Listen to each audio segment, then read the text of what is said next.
The US president has made a major announcement via social media post. Donald Trump says that a ceasefire has been reached between Israel and Iran.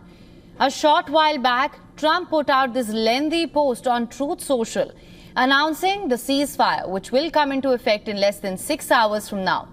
The statement goes on to elaborate on the ceasefire agreement as well. Trump says that Iran will be the first to begin the ceasefire. This is very important here, for up to 12 hours. At the 12th hour, Israel will then implement its ceasefire. After completion of 24 hours then, the 12-day war will officially come to an end. This is what we're hearing right now, as I mentioned earlier as well. First, it's to go into effect in less than 6 hours. And then on the 12th hour, that's when Israel will implement the ceasefire. Israel and Iran are yet to officially confirm the acceptance of the ceasefire agreement. A short while back, IRGC sources told WION that Iran's supreme leader had been informed of America's announcement.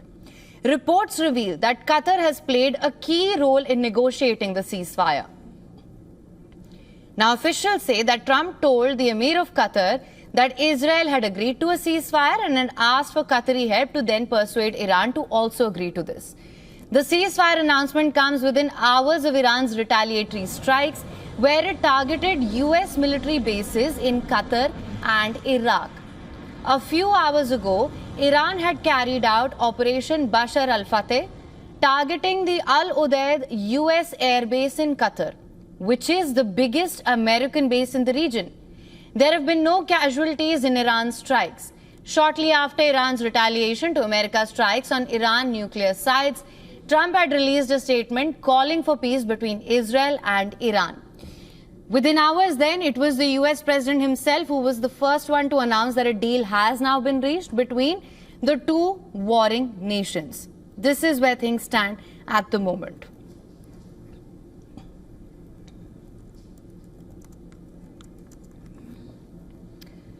For more on this, we're now being joined by foreign policy expert Dr. Reza Khanzadeh, live from Washington, D.C.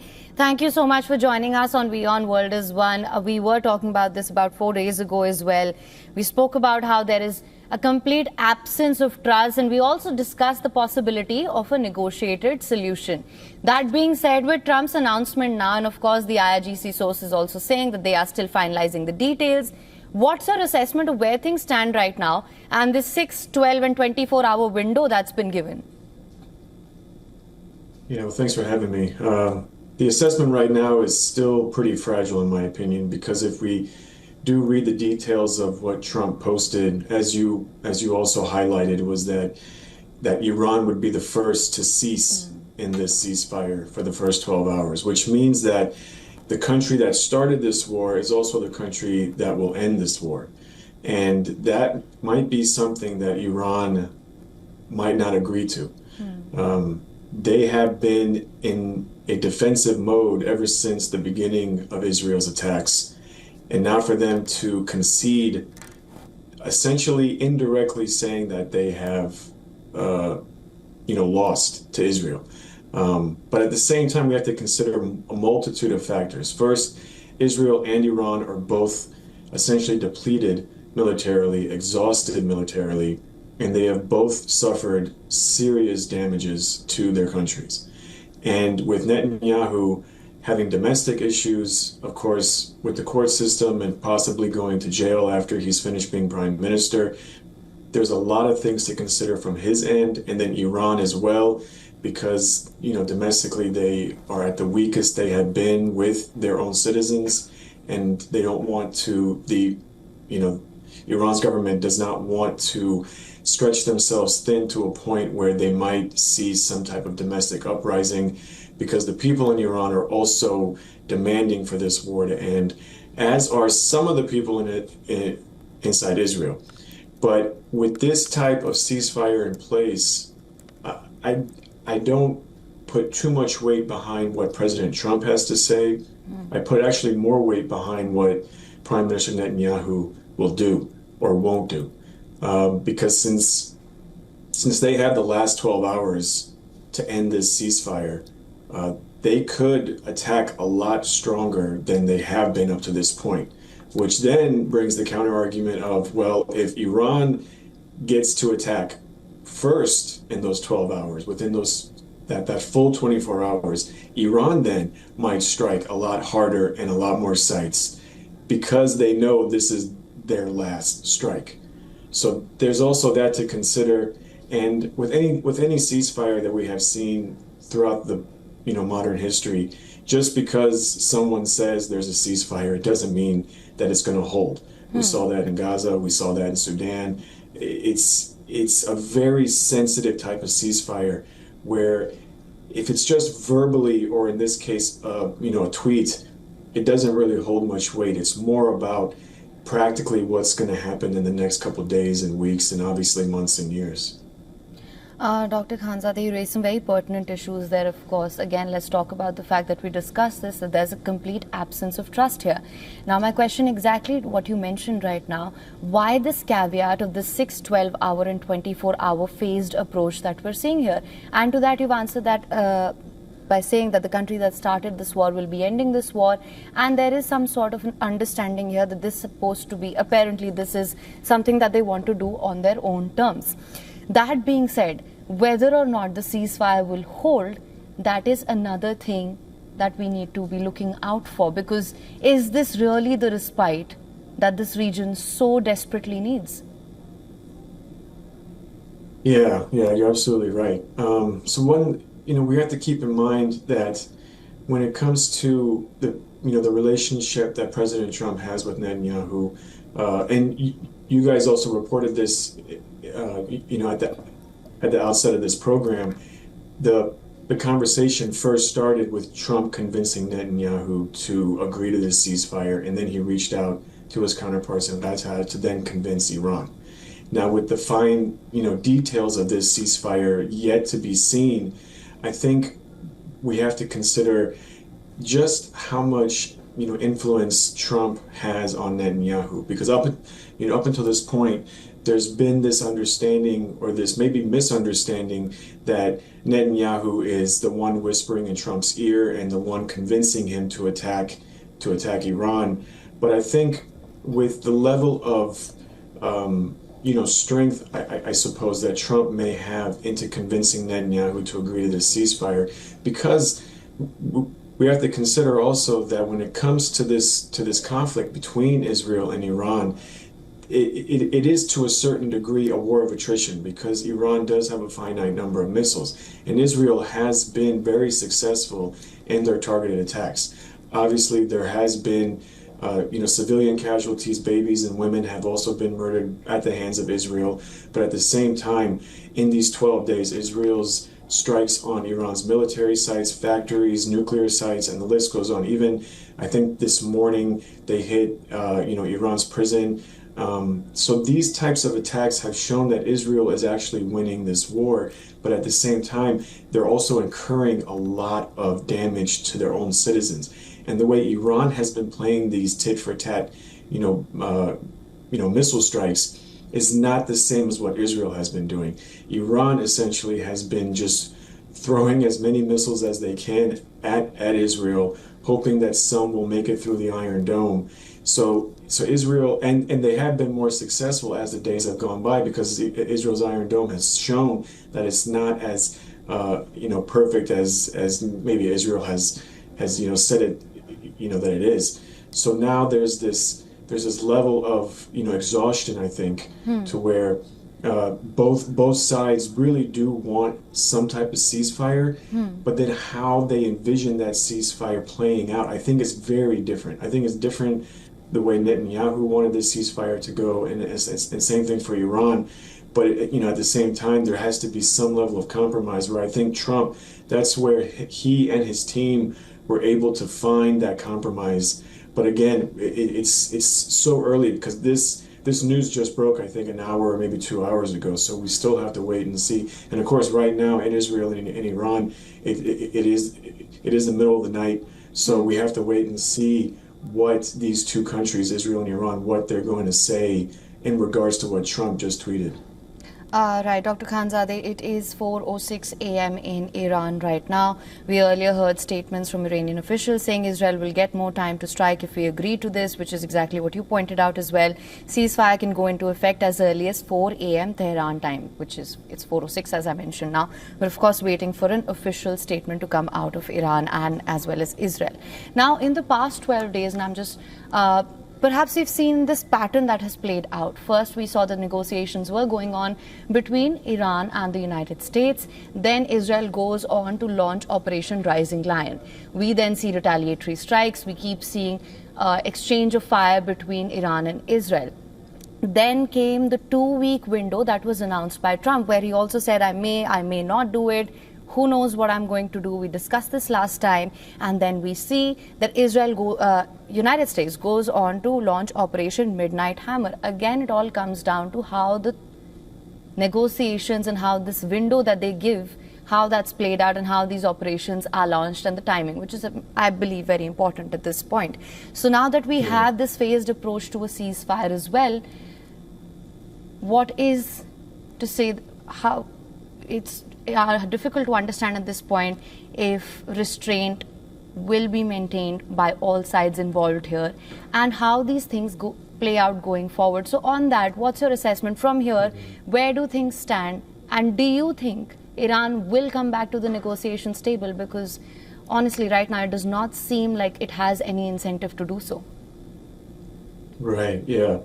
So to answer your second question first, I do believe the Islamic Republic will find a way back to the nuclear negotiating table, so to speak, but in a much more indirect fashion, where they won't be speaking directly to their U.S. counterparts. It'll be some type of shuttle diplomacy, where we might see some European allies or even some Arab allies be the intermediary. And the reason why I say that is a high likelihood is because for the Islamic Republic, their own self-preservation is at the top of their list. That's the most important thing for them. It's more important than all these bombs that they're sending into Israel, and it's more important than any type of capitulation towards Trump or Washington in this type of ceasefire. For them, their own self-existence being to ensure that this regime stays in power for the foreseeable future is the most important thing. And one way to ensure that is to be able to have some type of negotiation when it comes to their nuclear program. Because at the end of the day, civilian or otherwise, this regime, and more broadly, the Iranian population does support some type of nuclear program within the country. And this regime is going to continue to have a nuclear program, whether Netanyahu is the prime minister or not. So now the question is, what does that nuclear program look like? It can be civilian, or it could be, more of a, military capability. But that's where these negotiations are more important, because Iran has seen what the United States is capable of. They have now felt it firsthand that their entire nuclear program could be destroyed even more than it already has, and they're not willing to give up what they've already lost. So now I think for them it is very important to have those negotiations. But then at the same time, to your first question, what we have is essentially a type of new world order, if you will, when it comes to the Middle East. If we date back all the way to April of 2024, which was the first tit-for-tat strikes between Israel and Iran, and then it happened again. Round 2 was in October of 2024, and then now we're living through the hopefully the end of round 3 between Israel and Iran. A lot of firsts occurred. Israel attacked Iran directly. That was the first in modern history. Same thing with Iran attacking Israel, and also with U.S. attacking Iran directly, and then now today, I think it was, or it was yesterday, Iran attacking a U.S. military site in Qatar. Because if we go back to, I think, January of 2020, when President Trump's first term, when he assassinated Qasem Soleimani, Iran's Iran's counter to that was bombing a U.S. military base in Iraq. So this attack in a U.S. military base in Qatar was the first time that Iran has attacked a U.S. military base outside of Iraq. So we are living through a lot of firsts, which now sets a new precedent. Which means even if Iran does continue this nuclear program, and if the IAEA or if U.S. intelligence, Israeli intelligence, in the next couple of years, if they start to catch wind that maybe Iran is starting to build towards a nuclear weapon, we're going to relive all this all over again. It'll be more direct strikes, it'll be more bombings, it'll be more attacks, and who's to say that it won't be even worse than it has been these past 12 years. So having some type of diplomatic off-ramp where U.S. and Iran can have some type of negotiation, can have some type of deal that might be in the best interest of not these two countries, but also Israel, and obviously, the region is in the best interest of everyone. Right, Dr. Khanzadeh, and just to for better understanding on this, you mentioned rightly that for Iran, the goal right now is self-preservation. Of course, it's more important than any sort of capitulation or escalation in the region. That being said, when you speak of the objectives of the United States as well as Israel, do you think they've been successfully able to achieve their objectives, even 50% of the way? Because we know that first Netanyahu said that this is also for the people of Iran, they would want to throw these theocratic thugs out. Then we heard a statement from him clarifying that actually regime change is not the main objective. It is the nuclear program, and this regime change may be a result of it. Now that we're seeing talks for a ceasefire, which may be implemented in 6 hours if everything goes well, or everything goes as per plan, do you think they've been able to meet their objectives here? Because if we talk about the nuclear program, if the goal is a complete dismantling of Iran's nuclear program, do you think that's likely? Yeah, I don't think Israel's goal, or even the United States goal was a complete dismantling of Iran's nuclear program. If Iran's nuclear program was of the utmost importance for Israel and the United States, then Trump would not have backed out of the JCPOA, because that was the most prudent and important path towards a type of oversight where you can have checks and balances, and you can make sure that Iran had a civilian nuclear program. So the fact that Trump backed out during his first term, and the fact that for the past 30 years Netanyahu has been saying that Iran is less than 1 year away from a nuclear program, which all intelligence agencies and all watchdogs have said that is false, shows that Iran's nuclear program has not been the main objective in the type of foreign policy strategy that U.S. and Israel have towards Iran. The strategy that they do have is that they wanted Israel to retain or maintain the hegemonic military power within the Middle East. Because up until this point, the two strongest militaries in the Middle East was Israel and Iran. And now with the number of strikes that Israel has successfully completed in the past 12 days on Iran's nuclear sites, military sites, factories, and what have you, puts Israel at a clear, distant, place where they are now the number one hegemonic military power in the Middle East, and Iran is a very distant second. So I think if you ask, Israeli intelligence, and I've seen reports come out from Israel where they say they have completed almost all of their, objectives when it comes to these strikes. I think that was the prime objective for them. Now, as far as the regime change, I think for Netanyahu, the most important aspect of that type of strategy was more regime collapse.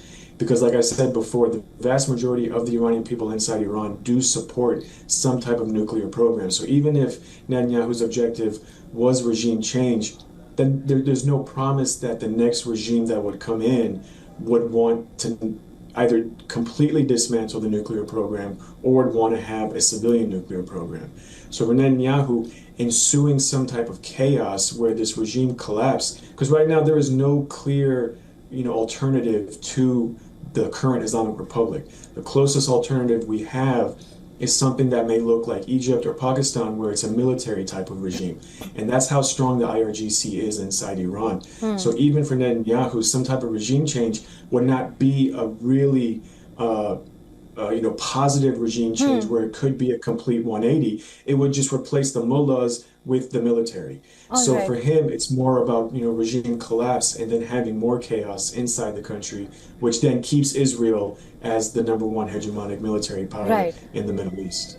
All right, Dr. Khanzad, they were completely running out of time now, but thank you so much for joining us on WION World is One with your insights and perspective on this. It's always a pleasure to have you with us.